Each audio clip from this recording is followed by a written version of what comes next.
Hello everyone, this is Austin from Marvelous Videos, and today we have Solomon Kane, everything that you need to know. You've got to admit that the medieval period, especially around the 16th and 17th century mark, was a fascinating time. It was an era where religion and superstition held as much power as the thing you call science today, and that resulted in some bizarre practices and unexpected events. This offered great potential for the fantasy sci-fi genre, and the sword and sorcery genre in particular. Robert E. Howard is a legend in his own rights, and he was the one to cultivate the immense potential of premising fiction in this area. He is often hailed as the father of the sword and sorcery genre, and the fans have loved his immortal creations such as Conan the Barbarian. Welcome home, Solomon Kane. Another one of his unforgettable creations is Solomon Kane and the adventures based around him. This was a Puritan who roamed the world simply to fight the evil forces, and thus his journeys and adventures were plentiful. Most of the Solomon Kane stories were published in Weird Tales, an American fantasy and horror fiction pulp magazine that printed works of promising writers like Lovecraft and Clark Ashton Smith. Besides some fascinating stories, there has also been a live-action adaptation, and Solomon Kane became popular as a brand. In this video, we will explore the origin of this mysterious hero, his adventures, and also the feature film based upon his character. Before we go into our explanation, we have a very small request. If you like our content, please support us by subscribing to our channel. This is a small click for you, but for us, it means a lot. Thank you. Let's begin. A little something about Solomon Kane. So who is Solomon Kane, and what is he all about? Well, the similarities with Conan are stark, but they are also very different in many ways. You could say that Solomon Kane was a Puritan version of Conan, and this skilled warrior has the sole mission of righting all wrongs. He abides by the Puritan code of ethics, and thus he has a strong sense of morality that dictates his actions. He was born in Devonshire, in West England sometime around 1530. He was brought up in the Puritan orthodoxy, which strengthened his belief system.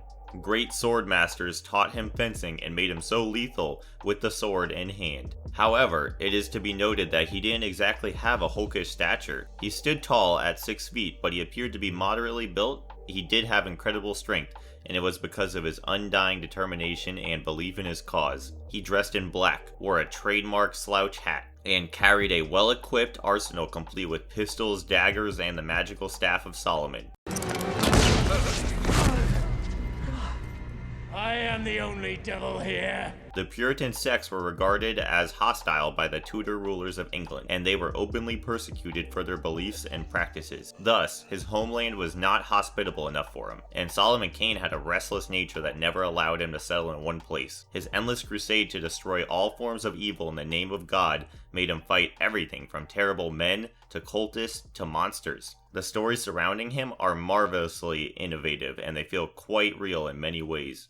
It almost feels like the author had witnessed the events that he describes, and this is what makes the stories feel so real. Yes, Solomon Kane is an interesting character, but it is Robert E. Howard's credit that he created such depth in the stories even within the limits of the pulp story format. The Solomon Kane stories published in Weird Tales. We have already mentioned that most of the Solomon Kane stories were first published in Weird Tales. This magazine introduced us to some brilliant stories featuring this iconic character, and all of them are a must-read for the fans of this genre. Let us look into some of those popular stories that were published during this time. Red Shadows. During one of his travels through France, Solomon Kane stops due to sudden movements among the trees. When he goes ahead to examine, he finds a young girl mortally wounded. He wants to know who or what harmed the innocent little girl, and she narrates the horrors faced by her. Loup and his men raided their village and robbed and killed everyone in sight. One of the men, the wolf, caught hold of this little girl and stabbed her with his dagger. She dies in the arms of Solomon Kane, and he swears to avenge the killing of this innocent soul. He eventually catches up with the gang, slaying the members one by one, eventually hunting down Loup as well. The events soon take him to Africa, and this is where he meets his dear friend Nalanga. Skulls and the Stars. This particular story is premised in England, where Solomon Kane is headed for the hamlet of Torkertown. There are two paths that lead to the hamlet, and one of them passes through a moor, and it is supposedly haunted. Over the years, several travelers have taken that road, but none of them came out alive. Kane is warned about the dangers of the Moor Road, but the Braveheart decides to investigate the matter nonetheless. This leads to one of the deadliest battles for Kane, where his enemy is like a mist. The sword is useless in the fight, and it takes much more than his strength to win this fight. Rattle of Bones. This time, the adventurers take Solomon Kane to Germany, where he comes across a fellow traveler named Gaston L'Armand. He seems quite familiar, and the two decide to stay together for the night at the Cleft Skull Tavern. As you would expect, things don't stay peaceful for much longer, and Solomon Kane soon has to deal with some dark forces on the prowl. The Moon of Skulls. Kane has also encountered vampires in the course of his adventures, and this happens to be one of those instances. He is investigating the mysterious kidnapping of an English girl called Marilyn Taffarel. She has been kidnapped from her home, and Solomon Kane picks up her trail all the way to Africa. Apparently, she has been sold to Barbary pirates by one of her cousins, and she is currently in grave danger. This adventure leads Kane to face the vampire queen of the hidden city of Nagari. Fighting evil forces doesn't get much tougher than this. Hills of the Dead. We tread further into vampire territory as this story is once again premised in Africa. Nalanga, Kane's dear old friend, is once again introduced in this narrative, and he offers some valuable help to the righteous hero. He hands him a magic wooden staff that is supposed to protect him from the evil powers. It comes in handy when he encounters a city of vampires inside of a jungle. There are many notable stories surrounding Solomon Kane. The Footfalls Within, Wings in the Night, Blades of the Brotherhood, The Right Hand of Dune, and some fragmented shorts like The Castle of the Devil and Death's Black Riders are some of the popular ones. Other authors have also stepped in to pen down the incomplete shorts, but none of their works were as impactful as the original creator, Robert E. Howard.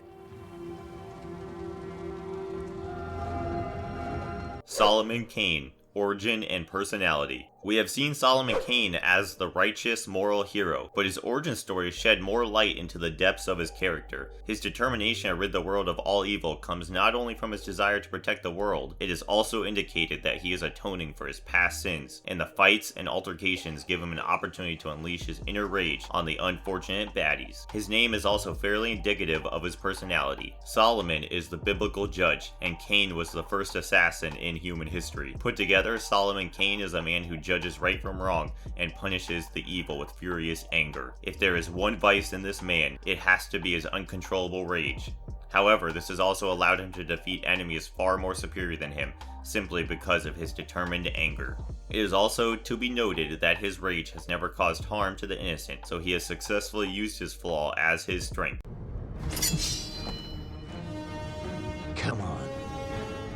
It is thoroughly entertaining to read about a man with no superpowers, fighting powerful forces of evil. Solomon Kane is a mighty swordsman, and his strength and stamina are more than the average man. But he is still immortal, simply powered by his faith and beliefs. It is fascinating how he defeated even the supernatural forces and enemies way more powerful than him. The Staff of Solomon was quite a handy weapon in his arsenal. This was offered to him by his friend Nalanga, and it was rumored that the staff was older than the earth. It had a magical item inside that could scare away paranormal forces, and holding it allowed Kane an enhanced sensitivity to supernatural powers. It was made of a type of wood that no longer exists on the planet, and the staff is covered with ancient hieroglyphs and inscriptions. The staff has a sharp pointed end and a head of a cat on the other end. We learn more about the magical staff when he is taken prisoner by slavers during one of his adventures. The cat head also represents Bast, the Egyptian goddess, and priests use it in Egypt to fight evil forces. A tribute to the creator. Words fall short expressing our admiration for the creator of Solomon Kane, the one and only Robert E. Howard. He passed away at the age of 30, but in his short life he has immortalized himself with some evergreen characters. The father of sword and sorcery was born in Texas, and he grew up as an avid reader. He always wanted to become a writer of fiction, and tasted success by the time he was only 23 years old. Several magazines and newspapers published his works, but Weird Tales has to be the most important one that published most of his stories. The one who entertained us with his magical stories did not have a perfect life himself. His mother suffered from tuberculosis, and it left a deep impact on his mental health. In fact, he committed suicide in the prime of his life when he learned that his mother had slipped into a coma and would not recover. We were deprived of many more of these gems, but what he created is still regarded as gold in the world of fantasy fiction. His characters, like Conan and Solomon Kane, became a part of pop culture for many years after his death, and Robert E. Howard will always have a special place in our hearts.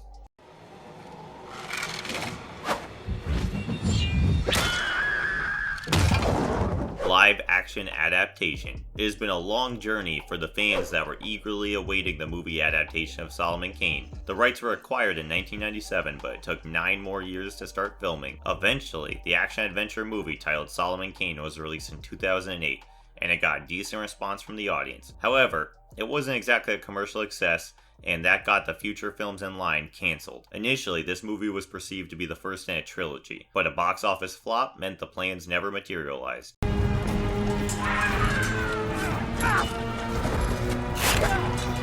This movie is directed by MJ Bassett, and she chose her own original story instead of picking up from the available Solomon Kane storylines. The film begins in the year 1600, where Solomon Kane is leading his men to fight the Ottoman occupiers. In an intense battle, most of his men are killed, and he encounters a powerful demon. It tells him that his soul is forfeited to Satan because of his life of sin, and the defiant Solomon jumps out of the window to escape. Many years later, he has renounced his life of violence and he seeks a redemption. He is expelled from the monastery where he took shelter, and thus begins his life as a traveler. After he's attacked by robbers on the road, a Puritan family takes him in. They even come across Meredith Crowthorns, a witch, but their peaceful life is interrupted by an evil sorcerer named Malachi. Meredith is kidnapped and her family is killed. Kane gives up on his non-violent vows in order to rescue her from Malachi's clutches.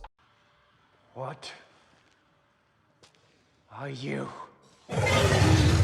His journey takes him through the countryside and takes down several of Malachi's minions. Many of those held captive are freed by him, but there are no signs of Meredith. He learns that Malachi has been corrupting his followers into becoming slaves and soldiers, and during one of his attacks he finds out that Meredith is dead. Solomon is distraught and goes off to drink at the country inn. He meets some of his old followers, the men who fought alongside him, and they offer him to lead them against the oppressive Malachi. All of a sudden, Malachi's forces attack, and everyone along with Solomon himself are crucified. Just when he is about to give up all hope, he hears the voice of Meredith from one of the cages in the raiders' wagon. With a new zeal, he frees himself, and the raiding group is slaughtered by him and the men of the resistance. It all boils down to an intense final confrontation with Malachi. The latter tries to use Meredith's blood to summon a demon and claim Solomon's soul, but his plans are foiled when Solomon shoots him dead. He sacrifices himself to close the portal to the hellish dimension, and he survives because through his good deeds he finally redeems his soul.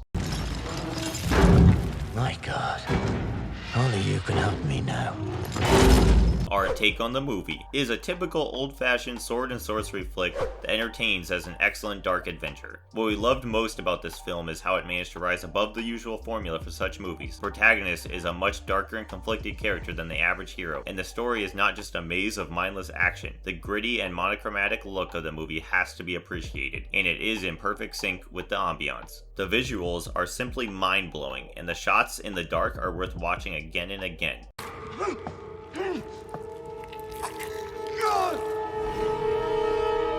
The slow pacing of the narrative is not a negative for this movie, but in fact, it enhances the experience as you relish the complex storyline minus any loopholes. It is predictable at times, but what do you really expect from such a plot? One of the strongest assets for the movie would have to be the remarkable acting performance.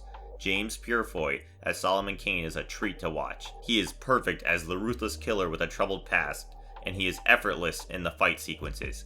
Coming to the fight scenes, they are well choreographed and look remarkably real. The special effects, makeup, and near-perfect sets help Solomon Kane become an unforgettable experience, and we would love a continuation to the journey. The sets have been designed by Ricky Ears, the man who worked in classics like Saving Private Ryan, and his expertise shows. Bassett does a great job of balancing the tender moments and all the action. It is unfortunate that the film only collected half the production cost at box office. Don't go by the negativity surrounding the movie, and we bet you will be pleasantly surprised by the end result. I have found my purpose. There was a time when the world was plunging into darkness. Future of the Solomon Kane franchise. As of now, we don't see a movie or TV show in sight in the near future. However, the franchise might be continued through games. It has been learned that Funcom, a Norwegian gaming company, has acquired the full rights to Conan and Solomon Kane.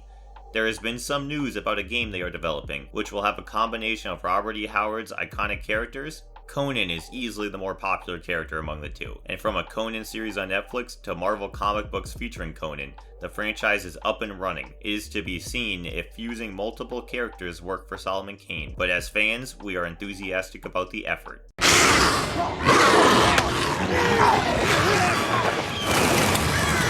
Going by the great wealth of the Solomon Kane stories, it has to be said that some of them are ripe for being adapted into a short series or a feature film. The live-action adaptation did not really make use of available stories, and with some modifications, it could work wonders. For the time being, it is going to be a long waiting game, hoping that the unique characters of Solomon Kane is brought back to the big screen once again. Thank you everyone for watching. If you enjoyed this video, please leave a like and comment below, and subscribe if you want to see more videos like this. Have a great day.